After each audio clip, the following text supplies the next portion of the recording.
Chapter 812, Strange Test Script. Hearing Wanak's question, Lumion, who was already a bit irritated from having his study interrupted, laughed out loud. Can you find them? No, Wanak admitted frankly. Unlike Lumion and Wanak, who had fixed residences, Gyujin and Medici moved around in secrecy, making it hard to pinpoint their exact locations. Wanak continued, but I can use myself as bait to lure them out. Lure them out? What kind of hunter path is this? It sounds more like the path of a fishing master. Lumion mocked both Wanak and himself internally, gradually calming down. He looked at the man with iron-black eyes, chiseled face, and suspected 001 corruption who had tried to kill him at their first meeting, and sneered. Bait, if you dare to wander the streets of Morora, Albus and Gyujin would likely think it's a trap and not make a move. Of course, they might send someone to test if you're bluffing, but that won't help you ambush them. Wanak's eyes remained sharp as he replied in a metallic tone, I won't treat them as fools. I'll leave some traces, give them clues, let them find my hiding place on their own. They must act within these few days. They can't wait for me to recover, or it'll be a headache for them.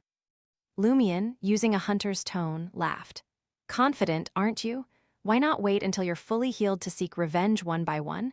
Why take the risk now and set traps, even choosing to cooperate with me? In 5 days, if they don't find me, those 2 rats will scurry back into the sewers and hide. I can kill any one of them, but finding them is still difficult, Wanak said, his tone full of murderous intent. Lumion didn't ask more questions, pondering a few things. This most dangerous figure in Morora, who seemed to have submitted to 001 and gained boons along with the corruption, has the power of a pseudo-demigod. Does his current attitude imply 001 dislikes Red Angel Medici and the Iron and Blood Cross Order? Or does 001 resist anyone trying to control it, as evidenced by Wanak's initial hostility towards me? But under current circumstances, he wants to target Albus and Gyujin first and is willing to temporarily cooperate with the weaker side. Wanak has pseudo-demigod strength and is in his home turf of Morora, yet he was severely wounded by Albus, Gyujin, and a few Iron and Blood Cross Order members, forcing him to flee. Albus is indeed not simple, and Gyujin must be formidable too. It was right not to go all out and ambush them earlier. -1 has some connection to that special mirror world, allowing Wanak to traverse through mirrors. Lumion looked at Wanak, who was patiently waiting for his answer, and smiled. Why me? Since arriving in Morora, he hadn't gone all out or used any powerful items. We're the same kind of people, Wanak said, his iron-black eyes cold. And I can clearly sense you're not simple. Of course, I'm not simple, with so much corruption and so many things mixed together. Simple would be strange. Lumion raised his right hand, rubbing his chin, and asked, Aren't you worried I'll take this chance to eliminate you, Albus, and Gyujin together? You should always be wary of others. You don't have the capability, Wanak stated bluntly. And in Morora, truly killing me isn't easy. Lumion leaned back in his chair, half closing his eyes. After a few seconds, he said, Time and place. The timing is uncertain. It depends on Albus and Gyujin's investigation progress. I'll inform you of the approximate time and location in advance, Wanak, his sharp, chiseled face showing a rare smile, said. Lumion opened his eyes and sat up straight. With your strength, you were severely wounded by them. What special abilities did they show in battle? Not severely wounded, just nearly, Wanak emphasized. That Albus has special powers or items that can create war fog, a high-rank hunter ability. Gyujin, besides being a powerful hunter, has some demon-esque pathway abilities and can utilize the mirror world to some extent. Lumion listened intently, his smile gradually widening. Pleasure working with you. Wanak nodded slightly, his figure gradually fading in the rippling mirror. Lumion sat quietly in his chair, muttering to himself, Is this a trap? Wanak, Albus, and Gyujin are using people as pawns in a drama to ambush me. Or is Wanak using this chance to eliminate Albus, Gyujin, and me together? Lumion thought about many things, until his head hurt. Forget it, I'll think about these conspiracies in a few days. Facing hunters is troublesome. For now, focus on reading. Lumion turned his attention back to examples of mausoleum construction. After another hour, he closed the book, satisfied. After nearly a week of effort, he had finally finished the first batch of books specified by Harroburg and could take the exam at the Knowledge Cathedral tomorrow. Lumion lay back on his bed and fell asleep. In a hazy state, he saw an army. The soldiers were clad in iron-black armor, marching across a reddish plain with something drifting in the distance. Sensing Lumion's gaze, they turned their heads simultaneously, their eyes piercing. Lumion saw their faces.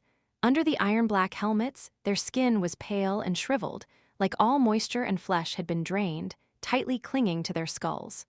Dark red flames burned in their eye sockets. Mummies! An army of undead. As this realization dawned on Lumion, immense fear surged from his heart, urging him to submit to some unknown entity. He struggled against this feeling, finally waking up. He opened his eyes to find it was just a dream. Outside, the sky was dim, with no sign of dawn. Too much knowledge about 00, one might be increasing the corruption. Lumion pondered for a few seconds, then forced himself to sleep a bit more until 6 in the morning. Julie hadn't returned overnight. After breakfast, Lumion packed the books into his traveler's bag and headed straight to the Knowledge Cathedral. Harroburg, in a white robe lined with brass, was explaining things to a group of new exiles. Lumion waited until the new exiles left the cathedral, then smiled and presented the books to Harroburg. "Your Grace, I've finished reading these books." "Adding your grace this time?" Harroburg teased with a smile, taking the books and pointing to the corresponding brass bookshelf. "Go there and pick a paper to do." Prepared for this, Lumion walked to the bookshelf and randomly picked a paper. As he searched for a table and chair, he glanced at the questions on the paper. Suddenly, his gaze froze. The first question was, "Have you had any nightmares recently?" The second question was, "Please describe the content of the nightmare in detail." Is this an exam on knowledge points? Doesn't seem like it. More like those psychological test questions Anthony brought back from the Psychiatrist Guild. Lumion thought, writing his answers on the brass bookshelf's protrusions. He answered the entire paper truthfully. Done, Lumion felt like he was back in Cordu, reporting to his sister that he'd finished his test. "Let me see." Harroburg extended his right hand. After reviewing Lumion's answers from start to finish, he nodded slightly. "You don't need to read all the books on these 3 shelves, just this, this, and this." Harroburg pointed out 8 books with a smile. "Finish these, and that'll be enough." "Huh, don't need to read all 3 shelves, just these 8 books." Lumion was momentarily puzzled, not understanding the basis for Harroburg's judgment. Were the remaining books on those shelves suddenly unimportant? Thinking about the test paper's content, Lumion had some guesses.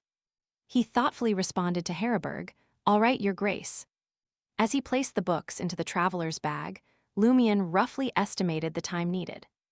If he focused without any interruptions, he could finish 1 book a day, but that would be suspicious. About 2 weeks, maybe a bit more, but according to Harroburg, finishing these is enough, much better than my initial plan of taking 6 months to read all 3 shelves. Lumion quietly breathed a sigh of relief, feeling much better. He mimicked his sister Aurora and Franca's occasional crazy talk, thinking with a smile. "Albus, Julie, Gyusion, and Wanak wait 2 weeks. Once I'm done studying, I'll kill you all." For now, I'll take advantage of Wanak's invitation to find clues from Albus about Hanbro's head. And gather intelligence on the demoness as well. Saturday night, Trier, Quartier de la Cathédrale commemorative. Franca looked at Jenna, who had naturally moved into the guest room after returning from Port Lasur, and didn't ask why. Feeling a bit upset, she said, "You don't seem very happy. Is Julian insisting on returning to Trier?" "Yes, he's so stubborn," Jenna sighed deeply. "Actually, so are you and your mother too."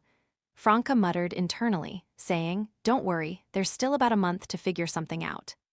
"Yeah," Jenna glanced at Franca, who had changed into a warlock's cloak. "Are you filling in for Lumion at that mysticism gathering?" "Yes." Franca tossed the silver lie earring into the air and caught it again.